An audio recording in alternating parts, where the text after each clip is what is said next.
in the country, just days after celebrating our 61st birthday as a nation. In a nation where unity has been both a goal and a challenge, our political climate regularly swings between aspirations for solidarity and the realities of division. Uganda is navigating diverse political, ethnic, and social challenges, each shaping our identity as a nation. We are joined by guests from two of the country's leading political parties who will give us a sense of what they feel is the political pulse of the nation from their perspective sides of the political landscape. Stay tuned for a compelling discussion right here on the spot.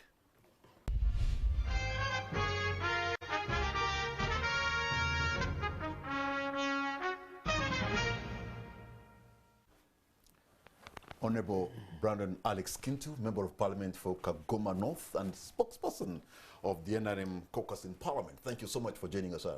Pleasure is mine to be here. Good evening, viewers. Honorable Joel Senyonyi, Member of Parliament for Kawempe West and spokesperson... Nakawa West. Sorry, Nakawa West. How could I get that so wrong? Joel, how could I'm genuinely sorry. Member of Parliament for Nakawa West and spokesperson of the National Unity Platform. Thank you so much for joining us, sir. Thank you, Patrick. Good evening to you, to Honorable Brandon, the viewers out there. Should have mentioned an OB of this place. You know, I think that's the reason. I think this is the confusion now. There are so many titles. I hope you take it in no worries at all. I'm glad to be here. Thank you so much. And I've always known the two of you.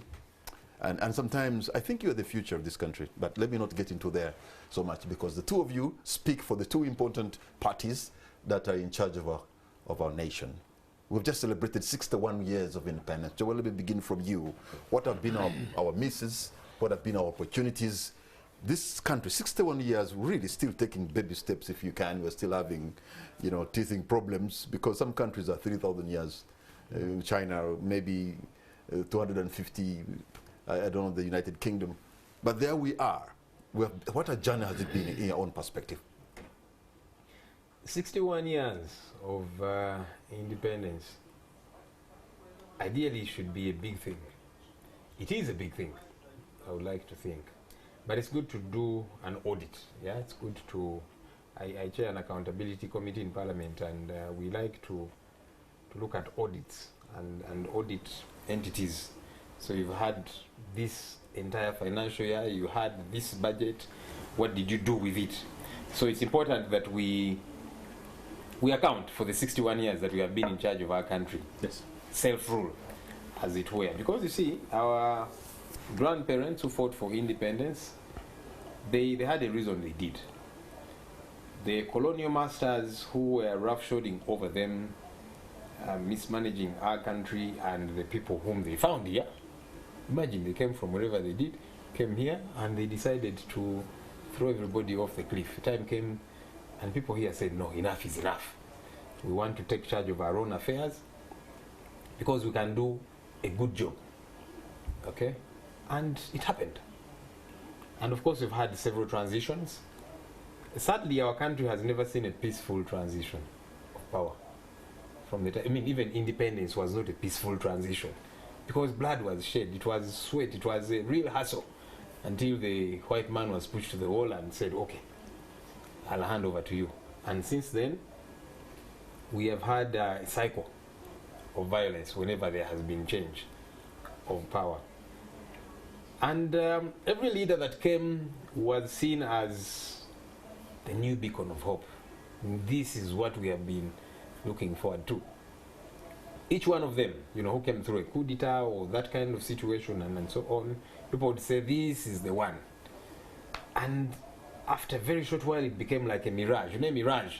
You know, you keep chasing this thing and you don't get hold of it, you don't catch up with it. The more you run, the more it runs away from you.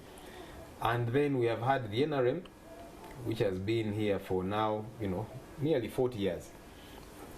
These guys, by the way, like to think this country began with them. Everything 1986, they disregard all that happened before. But it's important that we take audit and see if we are 61 years old, what do we have to show for these 61 years that I have been in charge of my own affairs? You are a child who left home, started your own life, and 61 years later, what do you have to show for it? sadly, we make 2 steps forward and then 4 steps backwards. That has been our situation. Okay, let me come to you, Honorable Brandon, because you speak for the NRM caucus in Parliament. 40 years of the 60 years of our independence, your NRM party is in charge. When Joel is talking about what is it for us to show for it, in fact, he's actually asking you because you have the biggest chunk of the time when we have been independent. Your reaction? First of all, I'll first congratulate all Ugandans. Happy independence for the 61 years. You know, everything has a great achievement to celebrate. I think that's in Islam faith. Whenever you have something, they do shukr, to thank God. So for those that managed to join us in Kitugu, even as Christians, we thank God. We do. And actually asking, me and Joel, we are a reflection of this independence. We are both members of Parliament. And you mentioned actually a statement of here that I don't think any of us has a program of dying tomorrow. So we are here. Well, like he explains, we have had so many challenges. But when we talk about 1986, we're also reflecting on where we come from. We had governments before, what was there, and what we have now. So it's worth it to celebrate, and we know as government and as a country, we are just a developing democracy still. You see how we are testing multi-party democracy, 61 years. But even when we gave it a test from 2006 that we open up for the multi-party space, up to now, we have not yet appreciated. So we still have a long way to learn, but I think Uganda, leaving the political side of it where we have to go into activism, because as we try to consolidate power, these other people watching us, they also want to throw us out. So we have come a long way. I have not been here longer like those who have been here, but I have eyes and I have brains to see that when you look at, let's look at legislation, me and Joel, we sit. We have greatly now, if you dig into 61 years, we have members of Parliament, Patrick, who are products of UPE and products of use. And they are legislating. So that's a great achievement when you look at schools. We may have hiccups, but it's our responsibility. Me and Joel, we sit in the other arm of government, where we appropriate, is an accountability committee asking. So it's a lot to dig in further. I think we'd go into looking at strengthening these challenges we have. We should strengthen our institutions, because we have lack of institutions. But these are individuals that come and work. I may make a statement sometimes as a person. I don't think it will be vividly wise that people will still forget this is NRM. I may make individual statements. So as a country, we have had challenges, but we have something worthy to celebrate. 61 years ago, right now in Uganda, if we come into your 4th estate, he was here. He has been all over media. But we have freedom. We can express. We have free space where we can complain. If I have an issue, Joel knows that I'll go to the floor of Parliament. Because before I wanted to, well, before I returned here, I was like, what can I do for my country? Because most people, when they live in diaspora, they think there's no government. I said, the only way I can do things is to get policy formulation. That's why I offered myself. That's this within the 61 years of independence. So a lot has been there, and we do appreciate challenges. We have talked about governance, but so many people drag into different things. Let us look into this in this discussion. I suggest let's look into the political and economic Uganda's journey economically and politically, but also maybe how we've been able to project ourselves in the region and beyond, how the world looks at Uganda. But for sure, if you look back, a little I've read, in the 1960s, countries like Singapore, countries like South Korea, coming to Uganda to learn from Uganda, to benchmark in Uganda, how we're doing our things. But now when you look at them, Joel, they seem to be light years ahead, and you can only dream to be where they are. And some of these achievements, you know, were done in only 30 years. So what could they have done right? I know we had the dictatorship, maybe we still do, and we had wars, and many of them, but couldn't we have taken strides closer to those who were benchmarking in Uganda? Let's begin a bit with the politics, since you said the politics and the economics. On Independence Day, while the Brandons were in Kitugu celebrating independence, independence means freedom. As the registered political party, we had a press conference and prayers at our party offices, inside the premises, behind a closed gate. The military deployed, police, nobody could access. Whoever tried to access was beaten up. We went as leaders and we were trying to understand. We said, but wait, we are a registered political party. We have got an activity. inside our premises. Leave us to access. If you don't want us on the road, our prayers have not been planned on the road. We are going to enter our gate, and we're bundled up like chicken thieves. And he says we have got freedom to express ourselves and so on. You see, even during Idi Amin's time, not everybody was killed. Because you see, our colleagues in the NRM, they many times say, but you see now, Joel, we are on a talk show like this. You're going to talk whatever you want to say, and then you'll go back home safely. No one will touch you. Even Idi Amin's regime did not kill everybody. But there are those who were brutalized and so on and so forth, because you guys like to use Idi Amin as the worst thing that ever happened to this country. Okay? But so there you are. On the one hand, you're celebrating freedom and so on, but a political party is not free to go out there and have activities even within our party premises, you know. And then we talk about freedom. We have severally, we're having an issue in Parliament, and we're saying, but see, this brutality meted out on leaders, on ordinary people, political activists. People are jailed for years. Nobody knows their whereabouts. They're detained somewhere, and you're saying, no, we are an independent country, we are free, we are celebrating freedom. Those people were detained simply because they were supporting a particular candidate and not another. I mean, if they have any offense, produce them in court, arraign them there, charge them. None of that has happened. And you're saying, no, we are a free country and all of that. It's a hoax. Okay, we need to critically think Brandon, about both of you are in the business of making laws. You legislate. And he just brought us from 1962 to just this week. I mean, what was reflected on Monday is something that is not desirable, really. Because if people have a case, like you say, take them to court, arraign them in court, and if they lose their case, and then let the law take its course. Not the way how it is done in an independent 61-year-old nation that is a scar on the conscience of our nation, isn't it? First of all, the Independence Day is a public holiday, national public holiday, and we all get invitations, including Joel got his invitation in the Pigeon Hall. And as leaders, we must sometimes live exemplary. We shouldn't be in activism all the time. Well, we have to... So you want to determine for me when I... No. That's my opinion. I'm just giving my opinion.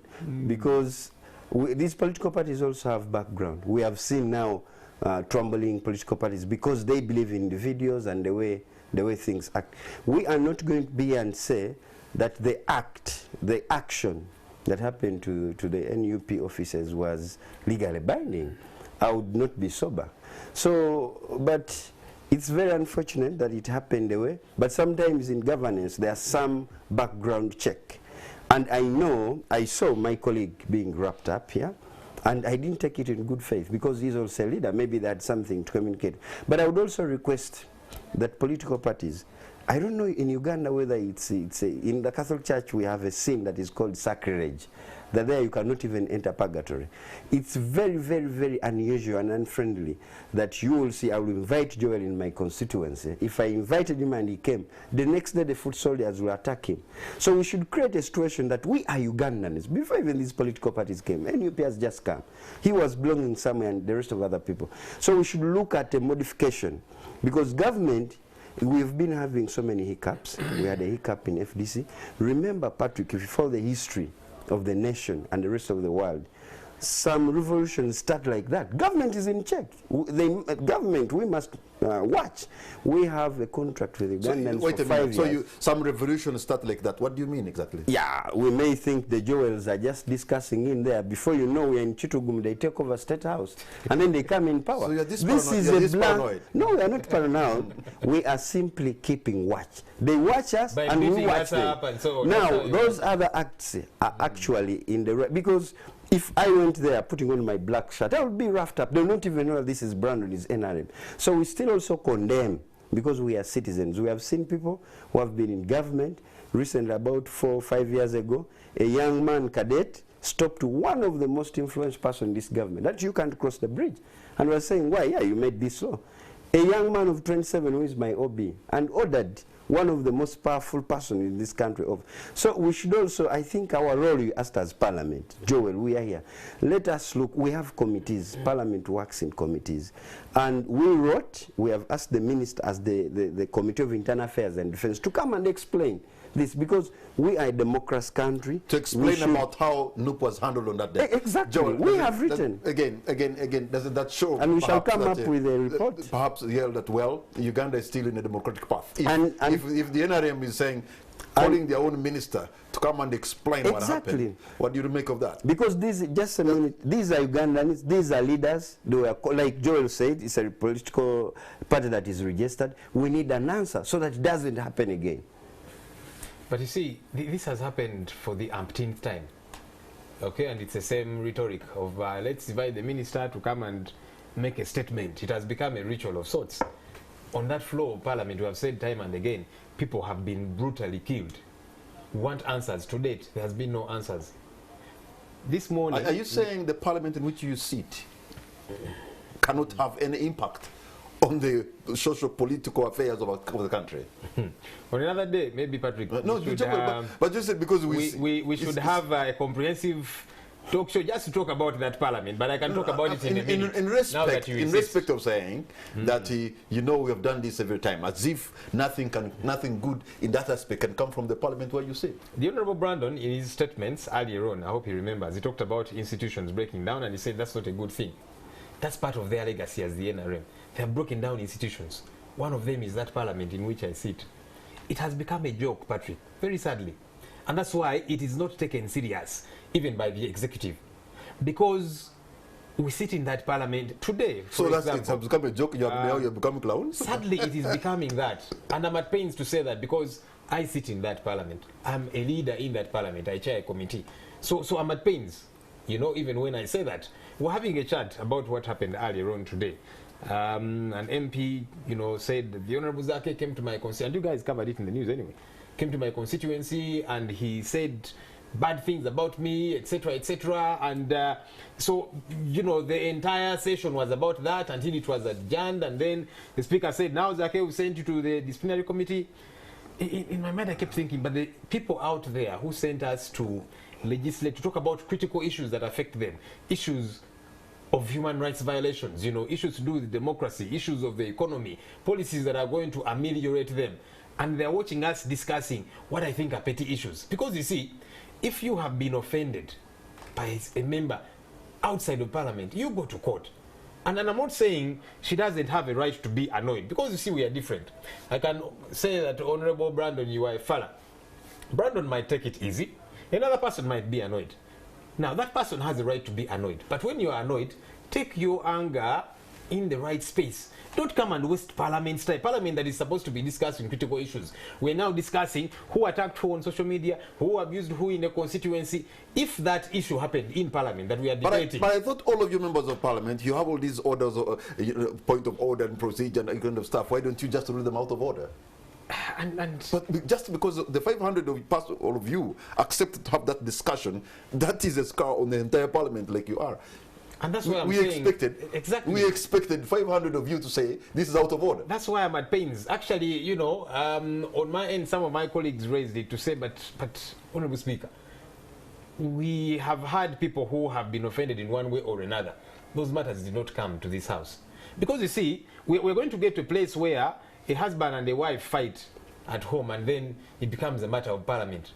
You know that, and you see in that parliament, you know, there are couples. You have many husband and wives there. Yes. And if they have a fight tomorrow, should they bring that issue to parliament because both of them are MPs? Go to your religious leader, go to your families, go to police, go to court if you are offended. Anyhow, I'm just saying that to show that parliament has become emasculated.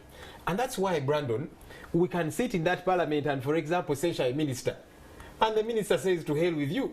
She will still come and sit on the front bench even after being censured, because we have allowed to be emasculated. And that goes for several other institutions that have been deliberately broken down. So now, this is interesting because the two of you are not just ordinary members of parliament. You heard Kosase, you speak for NOP, you speak for the NRM caucus. I mean, you stand out in parliament. But if you don't have confidence in the institution which you serve, and I'm sure that you are passionate about, then this country has serious issues. Patrick, parliament it's a third arm of government that should have its own prowess, you see, to do things parliament as is expected of it. Is symptomatic of the bigger problem that every institution in this country has broken down. So you, that's why you'll have a parliament that is that way, that has been emasculated. Okay, look at the challenges there are in the judiciary. Look at the executive itself. Head of state sits there and says, "You ministers, you have frustrated me. You are, you know, taking bribes." When you are heading, let me just make when this you're heading the accountability committee of parliament, Joel, you know that I'm doing this, but this is has no value. No, you keep fighting. You've got to keep doing what you've got to do. But you see, I was telling you that even the executive itself is in shambles. Mr. Museveni has time and again on TV, I've seen him, you know, appearing to be frustrated. These my ministers and government officials, you know, you're frustrating my investors. You're asking them for bribes and that kind of thing. And I'm like, here we are. You created this monster. It is now eating you up. Yeah? I hope that we get to a place where actually we depoliticize some of these things. Yeah? That when people are brutalized, regardless of, you should not even ask which political party does that person belong to. The fact that they are being brutalized. But now you're coming back to his point. You're coming back to his point that Parliament is asking the minister to come and make a statement. And I'm saying they have asked that many times and there's no result. So is this the first time that people have been brutalized? Is this the first time? And now we're talking about them being brutalized. People have been killed.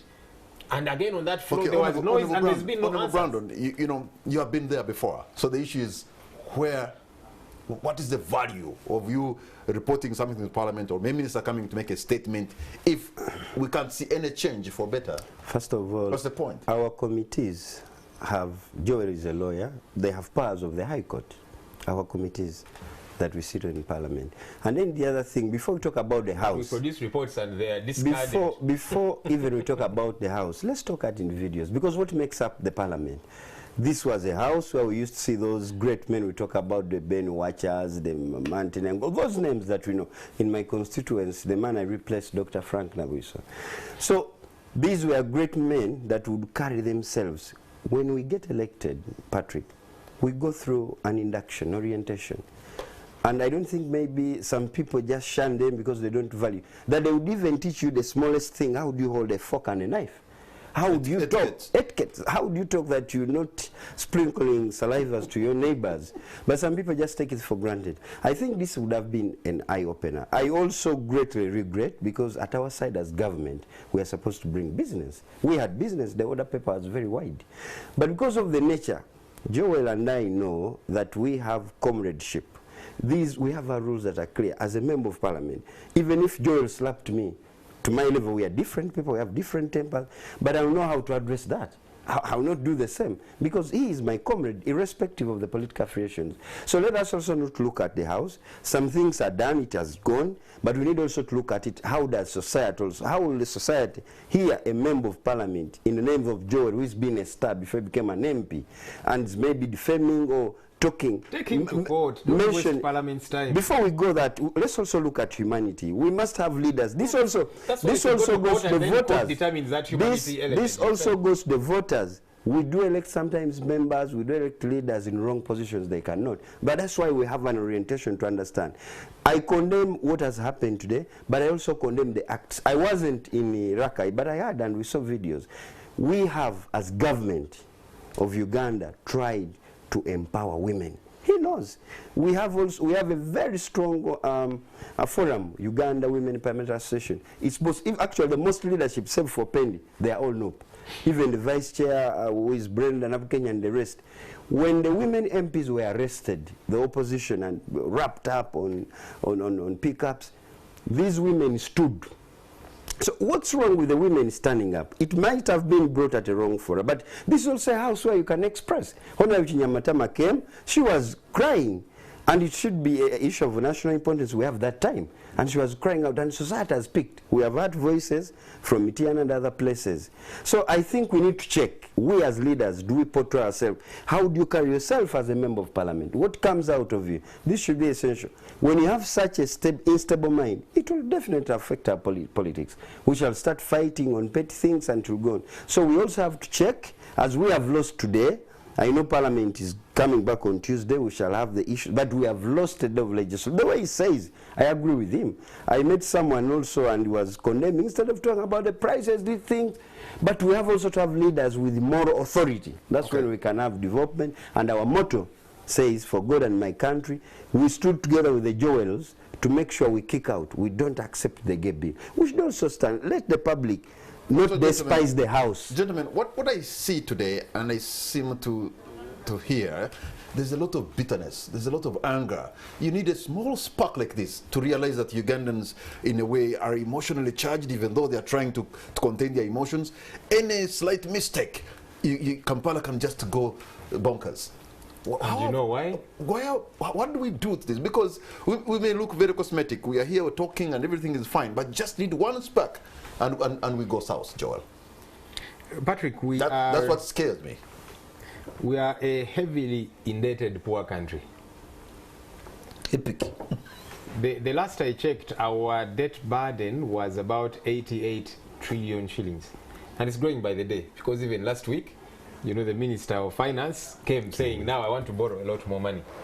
And where is the accountability for this money we borrow? Where is it, you know, substantially? It's put in projects and it is stolen there. We build roads in this Kampala of ours, you know, at over 10 billion shillings per kilometer. You lead an accountability committee, Joel, in Parliament. And I'm telling you things that we have raised in our reports. Many times which reports, and that's why I'm saying we need to be serious as Parliament, that we take back our power, otherwise we'll be taken for granted. We discuss these issues, pass resolutions, and little is done, you know. That you are doing things in a manner so wanton. And those ordinary people, they are watching. They are watching and seeing how their money is being gazumped. They are poor, they have been to school, they are unemployed.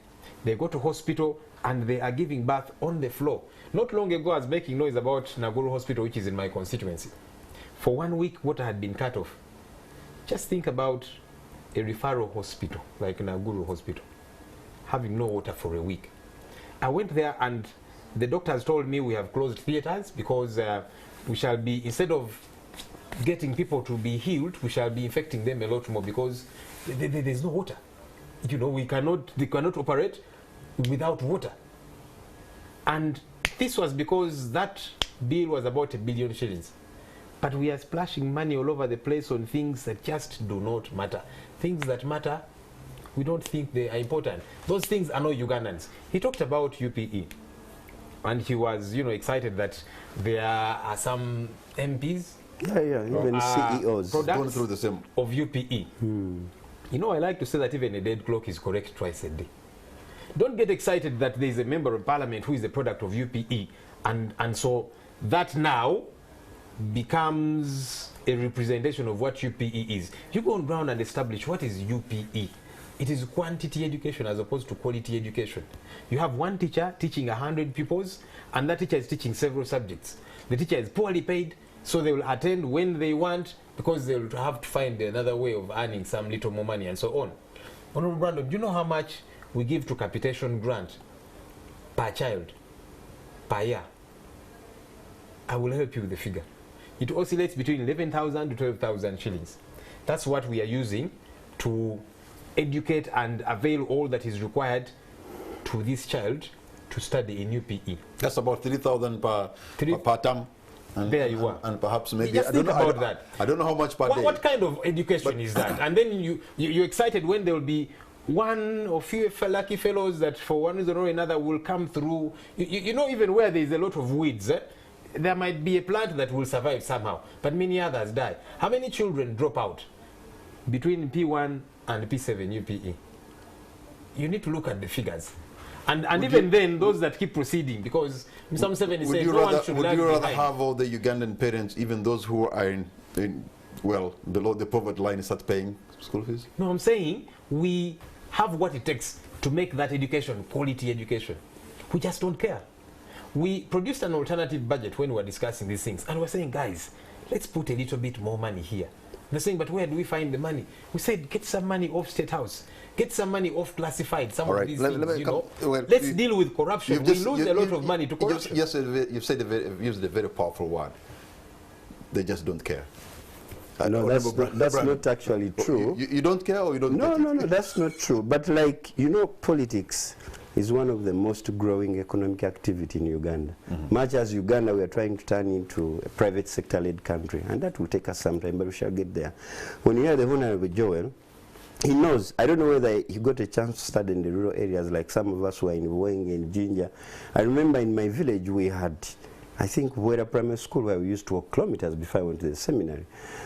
But when you look at this government, the policy, you know, we just need, like he said something here, we need to have a big day to indulge into education. Every sub-county, it's a policy. I don't know how it works in the cities. We have a city secondary school. Are you sure? Almost every sub-county. No. I'm talking with... I ask him, are you sure? Now he has changed from no. But almost. But let's look back. Did we have these schools? Okay. We have programs. We have even a program, because we appreciate the private school business that has come up almost everywhere, that government can partner and also support these schools. He passed money before the COVID schools came. We were in parliament with him. We passed money. And we supported those people. So it will be very, very, very unappreciative to say that there is no education. And I mentioned parliament because that's where me and you will see. There are so many CEOs. There are so many people, broadcasters, that have benefited. We have challenges, Joel, me and you. It will be which our... we can fix. Which we can, yeah. Okay. So now that we should come to our house. Just 1 minute. Like Senor said, he went to the hospital. I'm very glad that he was doing his oversight. But how many members of parliament go out and check out? Because we appropriate money. So what is it doing? We check out. These are humans. We should put them at test. Please do the work. Brandon and Joel. Gentlemen, hold on to your points. We're going to take a break. On the spot, we'll be right back.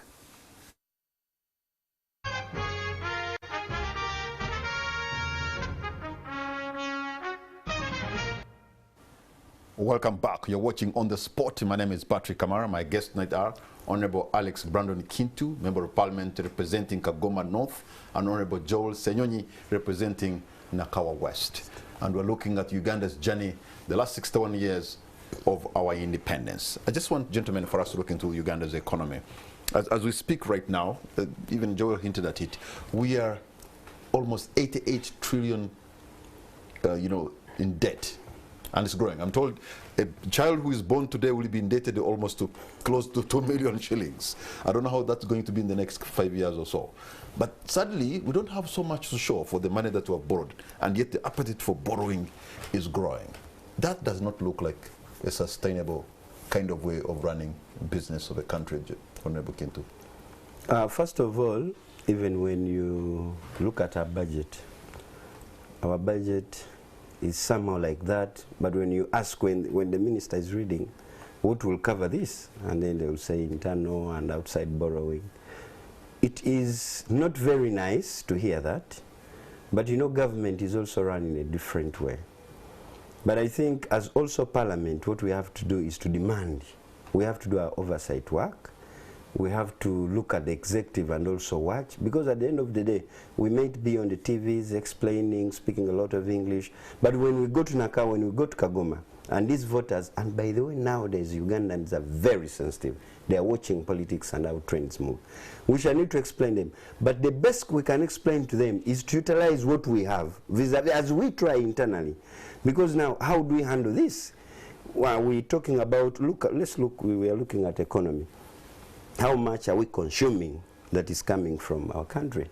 Let's look at China, those countries we want to refer to. China, at one time, they put strict regulations that you cannot eat any rice outside China, and they did develop. But we have here Buy Uganda, Build Uganda. If you would look at, if we had capacity to manufacture watches, everyone would want to buy a watch abroad. So if we can minimize and also consume our own produce. Like I told you, Uganda is now into a private sector-led country. Jinja, when I was growing up, people used to say it was an industrial hub. Go to Jinja now. The industries that were there, you can't compare the industries. Actually, they start from the Nile. The industry all over. People are getting employed. We are producing. We only have, if we are to sustain our economy, like other countries, let's look at Poland. I lived in a country which was closer to Poland and studying there. They reached a time which cannot work here in our country because we are at a different level of high massive consumption. When you look at the Karl Marx theory, we have the rich, we have the very poor, we have the new poor, we have the aspiring poor people. So it's a mix. We need to first invest more. And that's where we appreciate our brother is in opposition, because a country that does not have a check, I wonder what it can do. Let us appropriate money. Let us have priorities even in our budget. During COVID, There are some pipeline companies here that produce cooking oil. But still, some people were putting in imports. Why don't we support? I know Joel will start telling me you had a goa here, where did it go, and all those references. Okay, the roles. Joel, how, as Parliament, are you appropriating money, and how are you doing your oversight role? Like, you went to Naguru, that was part of your job, but how many are doing oversight role with a lot of focus and a lot of zeal? But also, before they do oversight role, how are you appropriating this money? Is it efficiently, properly appropriated? Of course not. And that's why, if you were to compare this budget that was passed and our alternative budget, you'll see why we are appropriating things. I mean, our priorities are the wrong side up. We are majoring on minors and minoring on majors. That's what we're doing. Yeah, of course, we'll have a minority report and say, look, guys, this is the focus and so on. They'll have their way because they have the numbers. You take the collective guilt? No, because at least we absorb, because we have, you know, tabled an alternative, and they have said, we don't care, we shall do what we want because we have the numbers. So you're saying in that parliament where you sit, the power of persuasion, debate, and reasoning does not arise? Sadly does not carry the day ever? Sadly not. But look, we are going to continue to be the way we are economically, struggling, poor, heavily indebted, for as long as, number one, corruption continues to thrive like it is. Corruption thrives, you know. There's such a huge fertilizer for corruption to thrive in this our country. And it begins from the very top. Mr. Museveni has said time and again. The other day the IGG was saying, now we are going to do, I don't know, lifestyle audit and all of these different things. And he said, hey, leave my thieves alone. After all, they are investing here. You want them to now invest what they have stolen elsewhere. But what are they investing in? Arcades, shopping malls, and all of these different things. So he's saying, it is okay. So for as long as we do not deal with that, all this money that we borrow will keep being stolen. It will not benefit that ordinary Ugandan. All the money that the little, you know, that is collected by URA will be stolen, and it will not benefit that end user, the ordinary Ugandan. We'll keep this way for as long as we don't focus on the local small producers, if you like. He's been saying, you see, there's buy Uganda, build Uganda. But how are we as a country empowering these local producers? You talked about China, Honorable Brandon. In China, they have decided to incentivize their small-scale business persons and producers. Find almost every garage. Cottage industries. Yes, there's every garage. There's, you know, some kind of mini factory, and government has given them incentives, waivers, and so they're able to produce a lot and export. We here, we are burdening ours a lot more. While we are focusing on the so-called foreign investors, the foreign investors come, we give them free land, we give them tax waivers for several years, and of late we are guaranteeing them money. Just think about it logically. What kind of investor are you if we are giving you free land, tax waivers, and now we are literally giving you money? Look at Lubowa Hospital. So and it's there is old project. While the ordinary Ugandans here, they are struggling and they are employing Ugandans. Sembule crumbled there. He reached out to government to say, please do assist me. This is a homemade industry. This is an original Ugandan, you know, product, if you like. I understand there's a businessman who is getting sorted now. And many of them have crumbled that way because we don't seem to care about our ordinary folks. And then you're saying, buy Uganda, build Uganda. You see, when an ordinary person goes to the supermarket to buy stuff, the Ugandan product will be a lot more expensive. You know why? Because that Ugandan spends a lot more. You know, the cost of production is high for them. So for them to break even and keep their head above the water, they've got to price a little higher because they pay high electricity bills, they've got to pay high taxes, and all of these different things. They're not incentivized. The Chinese product, because their government has incentivized them, they're able to sell at a lower price, but they will sell a lot more. So this Ugandan, because they have little, you know, disposable income, they'll buy the cheaper product. What do you want them to do? You can't tell them, buy Uganda, build Uganda. If you want them to, empower, incentivize the local producer. That way their prices will come down and Ugandans will buy those things. Honorable Brown, how do you respond? First of all, we have Uganda Investment Authority.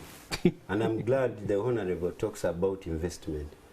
I would interest him and the team to start rotating around Kampala. I think some people, when they go for meetings, they're into urban settings. When it doesn't rain. No, we have the infrastructure. Will bear with me that if he wanted to drive from now to Chisoro, he would reach. How much was Mubende, the cost he of that would road? reach. Now, those are intensive nitty-gritties we have to go into. But we have tried. 2 months ago, we had a meeting, being my constituency in Mutai where Kiramotos is. The president came and met all the private investors. I won't tell you, they were Uganda, they were Cholis, they were Soga, they were over for retreat. And these guys are doing enormous work. But also, the weakness we have now as parliament, when these people try to penetrate when they have issues, if me and Joel were in that parliament, when Sembule, I cry when I drive that one Kulukuk side, we would have supported. But the government has now taken initiatives to boost and also intensify. Actually, it's so easier. If Joel wants to invest in Busoga, we still have land in Mutai, and he came. He will be given the certificate, and they will help him to establish business. A lot has happened in the past. How many people have been assisted, Honorable Brandon? If we want statistics, we can have. I will not say there are millions, but people are there in region. I was giving an example that now in Jinja, they are very many. When you go to Nakasonga Road, this Bombo, you see factories are coming. But we have also changed policy. And are those Ugandan but I'm coming to factories? That. We have also changed the policy, and he knows that before you are given a license, we must have your managerial skill. You must bring someone to be on top. That's if you want to employ Joel and the other person is more educated. We have put that policy where people that the Joel should be the managers from the street. It should be balanced to sustain the economy. But we are working. What we are saying now, that we should also, as leaders, you have given a very nice explanation, the mindset change. If we continue being negative, saying, you know, they are giving the other ones, we can't. How many Ugandans have also come? It's not just a negative mindset. But let's the reality. Joel, why is it that we have countries that have not suffered a tumultuous past like us? In Tanzania, in Kenya, maybe in Sudan until recently. But really, you know, they've had a long stretch of peace. But they're not light years ahead of us. They're not so many years ahead of us like in terms of development. Like which one? Well, look at Kenya, is heavily indebted more than us. So is a country like Sudan and the rest. But is our economy bigger than? It's not bigger, but for a country. Because now you're also going to give the example of the US, because the US is more indebted than us as a country. No, listen. So are we better off than them? I'm talking about. The other day we almost balanced our trade, or even more than with Kenya, and yet Kenya, in terms of what we're exporting, and yet Kenya has not had the tumultuous past like us. I'm trying to ask, what makes that? How do you reconcile those? For Uganda that has been in wars to now to be able almost be on the same footing with the countries that have not. Which wars are we talking about?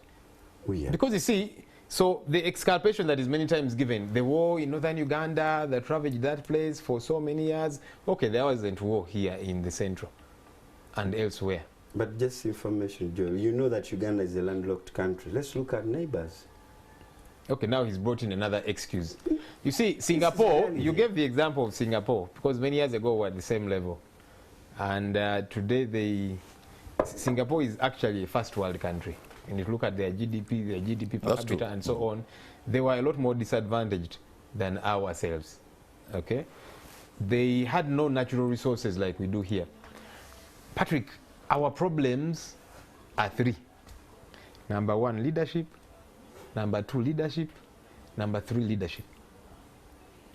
The buck stops with that. Countries that are thriving, it's because their leadership has decided we are going to crack down on corruption, and so there will be no leakages, there will be value for money. Here, it's business as usual. In fact, corruption is funded, okay, to keep happening. That people are hired based on competence. We inquire into many of these government entities. People hold those positions and they don't qualify for those positions. Little wonder they cannot deliver. Even when they don't deliver, because, okay, let's even imagine somebody is qualified. If you are not delivering, throw them out, bring somebody in. But they will be kept there because they are a daughter or a son to a former Bush war hero. So they will keep there. They are very incompetent. They don't know what they're doing. Sometimes they're even stealing money, but they will be protected. How are you going to thrive? We were earlier on chatting about private sector vis-a-vis, you know, government generally. You'll find that a number of private companies are properly run because, you see, this investor is interested in quality, is interested in service delivery, because that's how they're able to make money. And so they are serious. They will pay their workers well. They'll ensure people are on time. They're doing what is expected of them. Okay. That's not what is happening in government. Joel is just and you expect that we are going to thrive? Joel is pointing out something very serious. The integrity deficit in our country, in other words, corruption is a key thing. In 1986, when NRM came to power, the president came with the 10-point program, and point number 7 was fighting corruption. But even the other day at Kololo, he was saying the ingredients for essential ingredients for development, number 8 again, number 7 again, in the 8 points he gave was corruption. That alone, to see that for 38 years you're still talking about the same problem that you identified when you were coming, is actually an admission of failure. First of all, the disease called corruption in this country, no one will ever say it's not there. But we have also put mechanisms. The IGG has come up with reports. We have the State House Anti-Corruption Unit. We have the public accounts committees at the district level, even in Parliament. He chairs an accountability committee. But, I mean, this is also kind of a collective responsibility. It's like discipline. You first have to be Ugandan before you are a National Unity Platform, you are NRM or DP. So that still goes. When the president and the government comes up with a program of patriotism, they will shout and say it's a waste of money. I think Uganda people have to start learning that this is your country, because no one will employ you and tell you, okay, I've sent you in that office, go and be corrupt. But even we perform. It's not only here, even in churches, there is some form of corruption that is involved. But we must stand as a country. We condemn. Government has put measures, and we want strongly warn those civil servants and elsewhere, even in civil society, that you are advocating, but if you corrupt, first think about country. And as Parliament, me and Joel, we can, for the warning. We can also. What was the warning exactly, Honorable? Me and Joel and the rest of our members, we are warning you, the corrupt people, that we are going to enact serious laws. Let us enact serious laws. Has been sounded for 20 years. Let us, no, now it's coming back to us. We make laws, me and Joel and the rest. Let us zero on this. So, Joel, let us try to make laws that either you go to Kalaba or you do. In an accountability committee, can't we have some hope? You know where I was. Doesn't your accountability committee give hope to Uganda that somebody is working and maybe you can, you know, do some add value in the fight? You know why I was laughing when you were saying we are when warning you warning. and so on. Yeah, and we are coming for I have a little daughter. She made 2 years today, and whenever I warn her, Yana, I'll beat you. Don't do that. And then tomorrow I'll say, I'll beat you. Don't do that. Yana, you know, she'll get used to this. What daddy just says, I'll beat you, and does nothing about it. Welcome, doing welcome to what we call the terrible two. You know, and so. These people, they keep making, there's a time Mr. Museveni, every State of the Nation address, budget speech, he would say, now I'm going to put the corrupt on firing squad. You remember? Now we are going to hang all these corrupt people. And he would keep singing it and singing Let's it. Make but a I'm law, sure Joel. the corrupt people out there would be like, that's another bluff from Musei, because at the end of the day, nothing is done. Now he has actually forgotten about that. He's saying, leave my corrupt people alone. You see, you talk about value that can and should be added by, for example, accountability committees. And I don't want to say we are doing 100% of what we should be doing, but we are endeavoring and trying to do our job. Because you see, if together with the committee that I chair, we dig up on corruption and we present matters and say, look, this person here, we have found them culpable for A, B, C, D. They stole money, they misappropriated funds here, they occasioned the financial loss, they, you know, either flouted procurement regulations and so on, fire them. And you sit back. At least I've done my part. Why aren't you doing yours? It's because there's no interest to deal with these matters. So even if we investigate and all, of course for us we'll keep doing our best, you know, we'll keep naming and shaming, we'll keep putting the spotlight on where the issues are. We will not tire in doing that, yeah? But for as long as there's always lip service, we warn you people, we shall deal with you and so on. Even the people you're warning, they are saying, so tomorrow they'll do the same thing, because they know you're not going to do anything to them. Ugandans were, you know, bitter over the OPM Iron Sheets saga. People were involved, and somehow it seems that now the dust has settled and Uganda is moving on. Maybe before I dig into that, So examples like yeah. these don't give hope to Uganda. I would like to interest the Honorable Joel and the rest of us in Parliament. You see, if we woke up tomorrow, me and Joel and the rest, and we say all men should kneel for their wives, and it's enacted in a law, it will be. We should sanction and put serious laws. Because now they give recommendation fire. Why don't you say arrest, take, let's attach all these things, or imprisonment for so many years. So as Parliament, this is our responsibility, because it will be responsible of me crying on the TV saying this is not happening, but I'm into an arm that is supposed to do that. That should be our challenge. Ask you a simple question. Please. So you're saying we should be enacting laws to say arrest so and so and so and so. Are you saying we don't have laws that should be cracked? We have to tighten. We have people have been bringing amendments. People have Already, been. if we were to make good use of the laws that we have in place, and cracking, what we lack is cracking the whip. You know, the whip is in place. You know, that's the law, adequately in place. You know, but we are not getting it. Let's check. It. I have interested myself. I think when I get time off, I'll also enroll for law. But I've been interesting myself, especially in our corruption laws. Joel, Honorable, let us try. Let us be strict, because this is our responsibility. Me and you are going to live here longer. Now, coming back to the opium, of course, Joel, who is a lawyer, will I just tell picked you. an example. Yeah, you're right. We had statements from the DPP, and there are some charges that were dropped. And I don't know whether we have a right to institute an inquiry into to ask how the investigations were. They were handled for some time. But I had earlier Joel saying we are ashamed. There are some people who are publicly embarrassed. So I think also we have a minister who is always very apologetic in this country. When something comes up, he says, I'm sorry. Even recently when we were caucusing and the issue of mobile money lending came. But that's not how the country should be treated. These people, like Joel said, they were embarrassed. And there is nothing as shaming as being publicly embarrassed, especially embarrassment is not enough. But you know now the appointment and the firing depends. It's in the appointing authority who appoints them. He just gave an example that a minister was chased, but the minister still. Hold on to your points, gentlemen, because you're going to take a break, and on the spot we'll be right back. I'll also give you an opportunity to have your say. We'll be right back.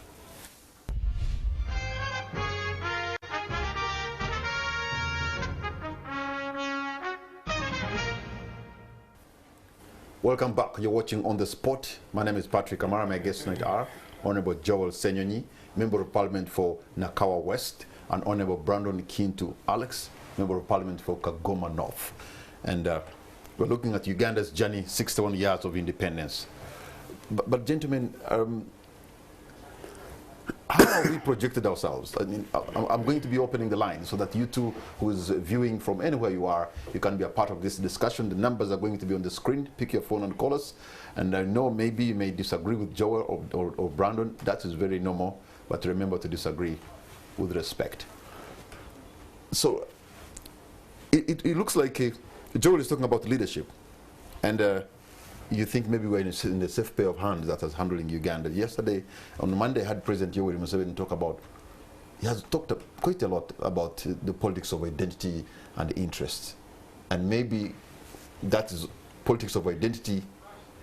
Whom do we blame? Joel. Him. And why? Because you see, he has fostered, him and his government, it has fostered this politics of identity. You know, there are things that keep happening and Ugandans watch, sometimes quietly. Even folks within the NRM, some of them you engage them quietly and they're bothered about a couple of things, yeah? And we need to keep this country together. So, why, Joel, why should identity be a big issue? If I am in Uganda, from Uganda, and I'm supporting Uganda, isn't that my democratic right to choose? Who has said it's a problem? You see, what this government has continuously done, I'll give you an example. Mm-hmm. So we were inquiring into URA, and we asked for the staff list. And they gave us the lists. A member of parliament from the NRM called Ricky Anywa is from Agago West, or thereabout. He looked at the list and he said, Honorable Chair, no, this is not right. He said, and I kept following, said 8 out of the 10 commissioners are from one region. He said, I'm scanning through the list and I'm seeing predominantly people from a particular region. He said, how about the rest of us? Because he said, I'm from northern Uganda. You mean we are not competent? And of course some members were saying, Honorable Chair, point of order, he's being tribalistic and so on. I said, but now you see he's pointing out something now. The one who is pointing out something, you're saying that person is bad. Yeah?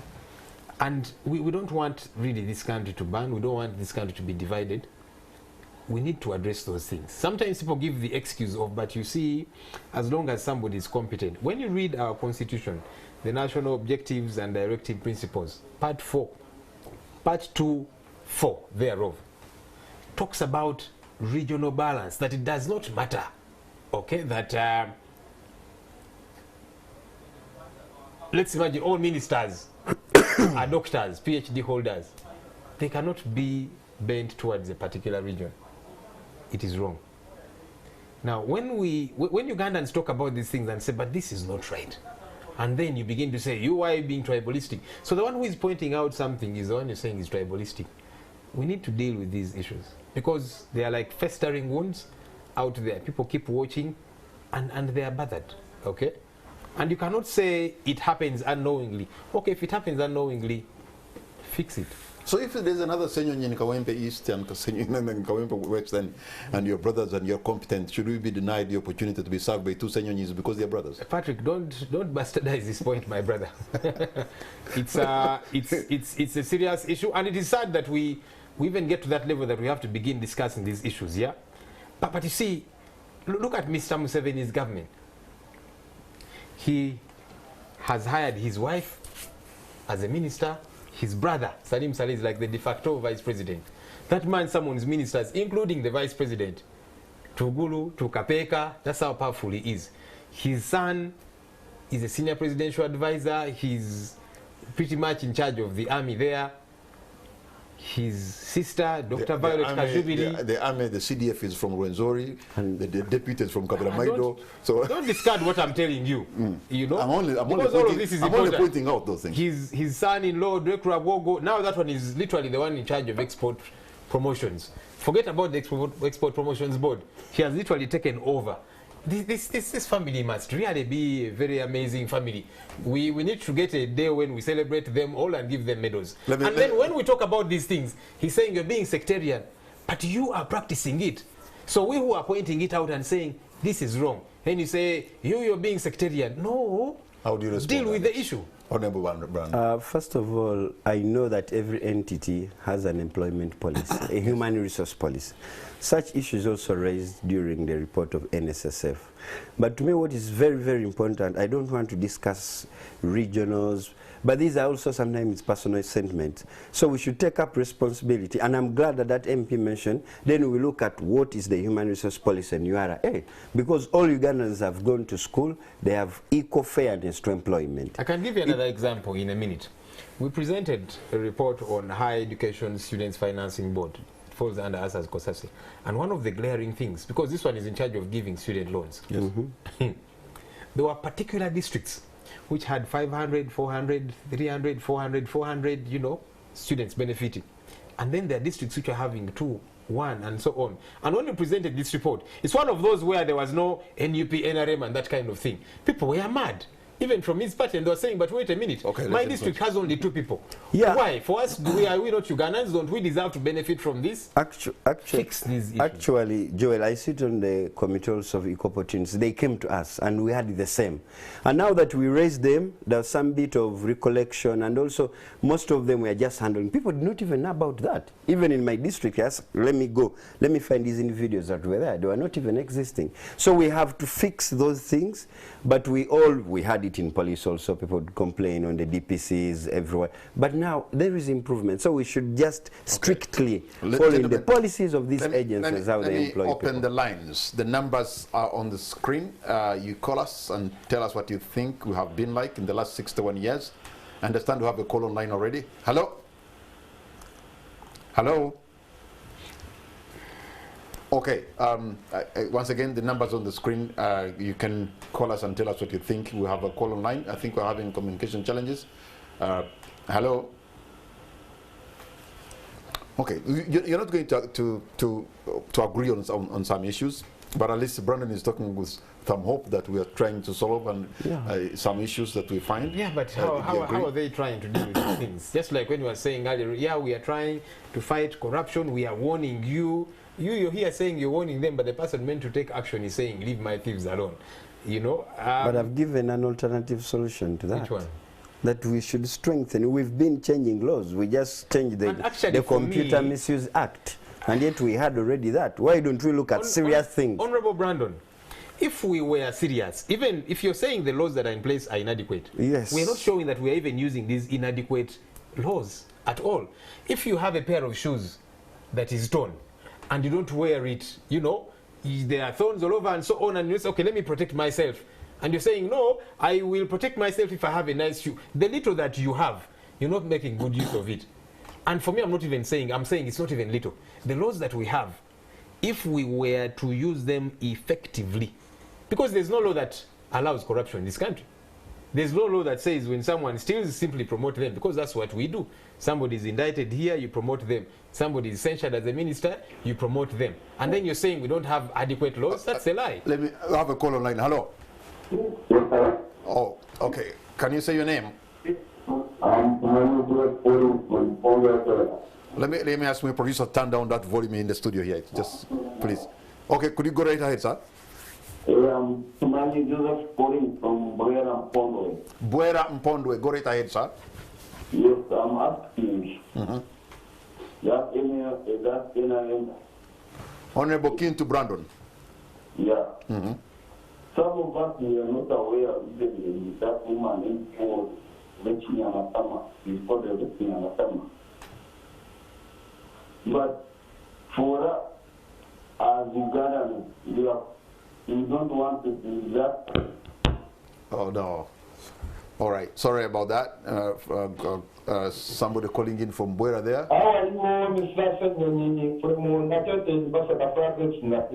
Okay.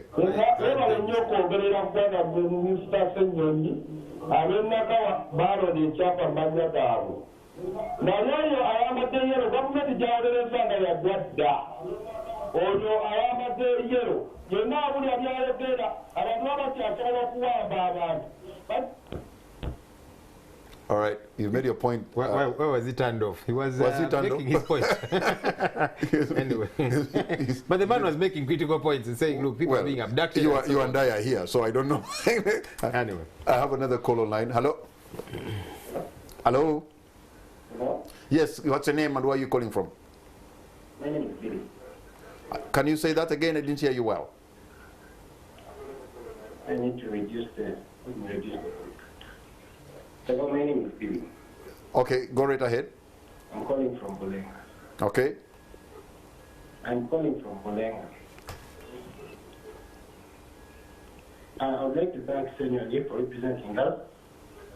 And like the previous caller said, we actually didn't know about Chinyamatama, where she represents. We don't know. In fact, she should be lucky and thank God that Zake has made her famous. Yes. Okay.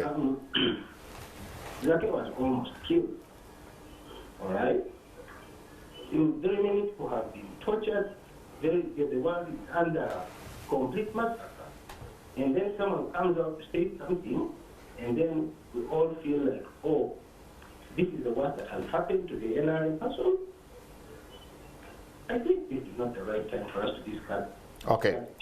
Yeah, and well, thank you so much. Unfortunately, or maybe fortunately, we didn't delve into the Kinyamatama issue that much. True. I myself have not even listened to that story. We talked a bit about it. We did, how Parliament is now. I didn't want to delve into it because I've been small little issues as opposed to Honorable Zake is my personal friend. I think I'm going to give him a call and find out what he really said.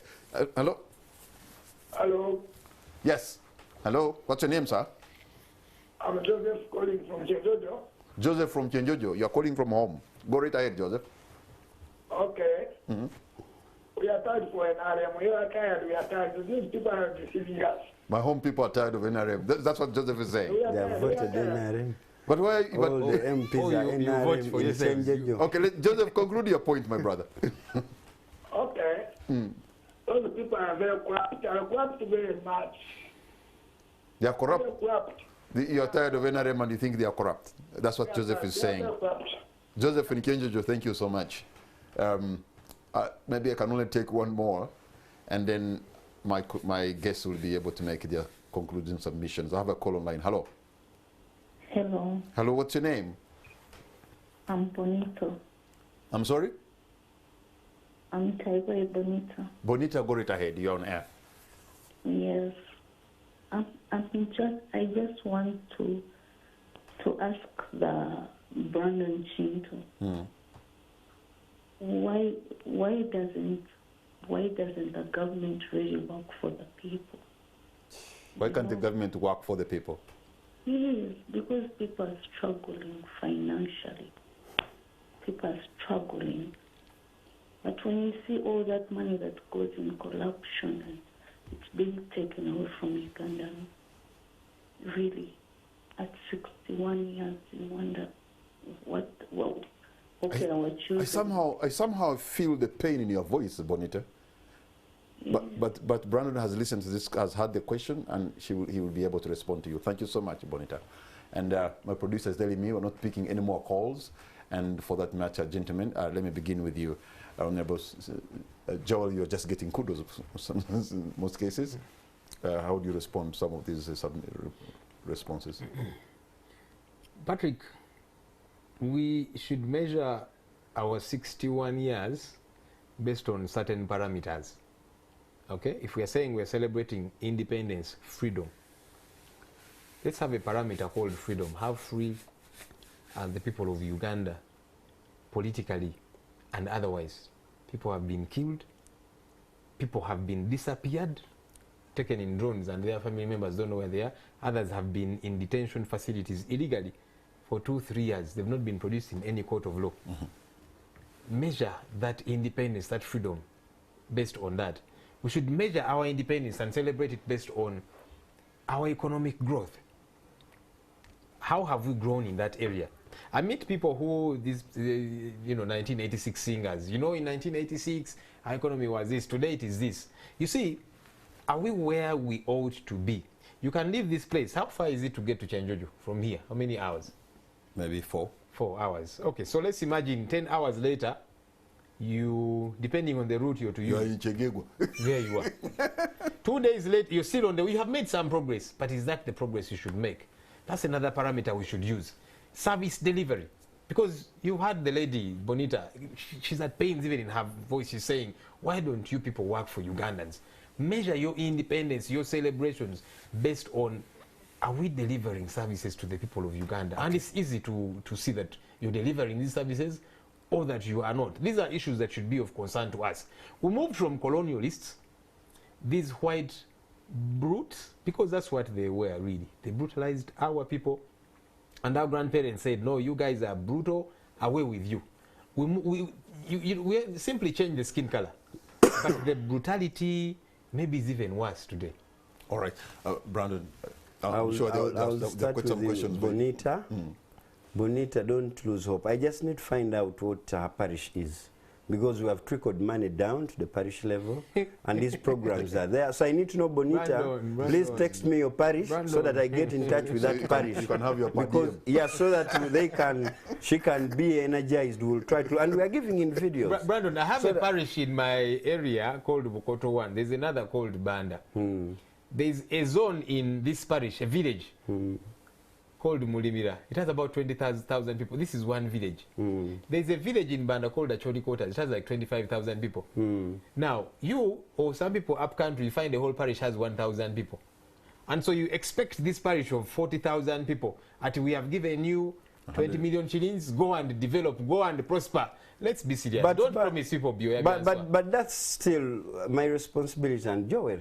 We can add the program more money so that instead of making stories talking, let us be ready. So Bonita, I would be interested to know your parish so that we can improve, and the rest of people like you. Somebody who else was saying what was, you know, we are into politics. As we fight to consolidate, Ugandans know that we have a contract for 5 years as NRM. We promised people, we have moved, we have the 2.5 years, support us because this is our Uganda, and Uganda, I want to promise you, where we come from and where we are now, we shall prosper, and our economy. So what's going to be your parting shot? I think that now that he's encouraging Bonita and others, I want to encourage them as well. But my encouragement to them is let's not drop the ball. Let's keep pushing and working as hard as we possibly can to boot these guys out. Because they have failed us. I mean, you've had all the callers. They are at pains. They're not even saying they're NUP supporters. They are Ugandans who are saying, you people have failed us. The NRM has failed us. So let's work as hard as we possibly can to bid farewell to these people, and then work towards properly, effectively securing our future. Brandon, your parting shot. I think I want to encourage still all the Ugandans. We are not in politics. We are just 2.5 years. The interest of these people, they say they want to push us out. So they will be politicking. Let us work. At the end of the day, when you're poor, when we all go to church, we face the same altar. So fight hard. As they tell you to politicize, because most of these people who talk, they can afford what to eat. Get involved in government programs, and we get out of this problem. Parish development. Honorable Kintu, they are going to become rich from PDM. Gentlemen, I want to thank you so much for the time you have given us. You have definitely added value to this platform. Ugandans, I know we have a good country and we are good people. And I know we've had a tumultuous past, but Ugandans, we are resilient, and I'm hopeful we can be better. Good night and God bless Uganda.